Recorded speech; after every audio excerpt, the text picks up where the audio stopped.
তালিকায় নাম উঠুক এটা চেয়েছিলেন আতাবুল রহমান, আর সে কারণেই প্রায় বছর তিনেক আগে 5,000 টাকা দিয়েছিলেন স্থানীয় তৃণমূলের এক কর্মীকে। তার নাম ছিল মিঠুন শেখ।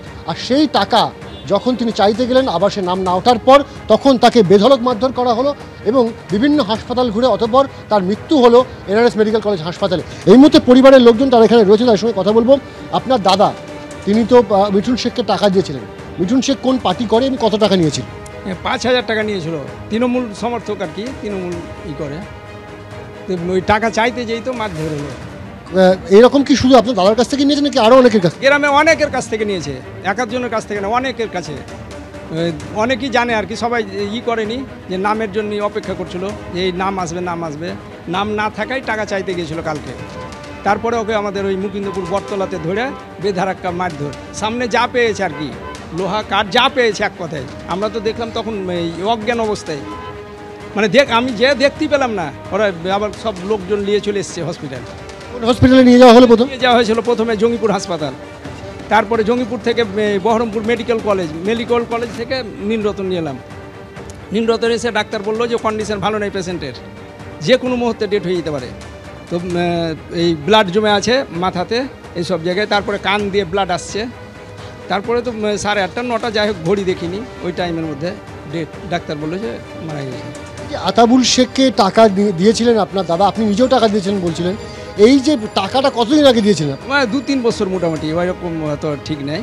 2-3 বছর আগে যখন প্রথমে করছিল আর কি, সার্ভে করছিল নাম ওঠার জন্য, তখন দিয়েছিলাম, ছবি করেছিল বাড়ির।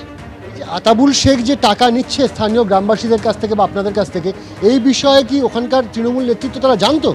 হ্যাঁ, অনেক, সবাই প্রায় জানে যে টাকা নিয়েছে মিঠুন, এইভাবে টাকা নিয়েছে প্রায় বাড়িতে। ওরা জানে, জানার পরে তো কেউ কিছু করেনি। তৃণমূল নেতৃত্ব কেউ কিছু করেনি, কই ওর বিরুদ্ধে তো কিছু হলো না, এখন পর্যন্ত কিছু করেইনি, কিন্তু জানে সবাই। এই যে আর যে আবাস দুর্নীতির ঘটনা যে বারবার উঠে এসছে, তারপর বিভিন্ন সময় সরকারের তরফে বিভিন্ন রকমের যে ইন্সপেকশন করা হচ্ছে, কিন্তু সেখানেও দেখা যাচ্ছে যে একেবারে শস্যের মধ্যেই লুকিয়ে রয়েছে ভূত। ক্যামেরা দীপ্তেন্দু চক্রবর্তীর সাথে অনির্বাণ বিশ্বাস, এবিপি আনন্দ, কলকাতা। হ্যাঁ, সেটাই হয়েছে। তৃণমূল 3বারের জন্য সরকারে এসেছে। তো তৃণমূল যখন 3বারের জন্য সরকারে এসেছে এবং বাংলাকে যখন তৃণমূল এগিয়ে এসছে, এত অভিনব কার্যকলাপ যখন তৃণমূল কংগ্রেস করেছে, তার বিরুদ্ধে প্রতিবাদ করা কিংবা আওয়াজ তোলাটা অপরাধ। সেই অপরাধ উনি করেছেন, সেই জন্য তাকে পিটিয়ে মেরে দিয়েছে। ওরা মনে করে খুন করাটা ওদের অধিকারের মধ্যে পড়ে। কোনো ধরনের অপরাধ যদি হয়ে থাকে, এর সঙ্গে তো দলীয় রাজনীতির কোনো সম্পর্ক নেই। এগুলো সাধারণত একদম সামাজিক অপরাধ। দল মত না দেখে পুলিশ নিশ্চিতভাবে তদন্ত করছে এবং যথাযথ ব্যবস্থা নেবে।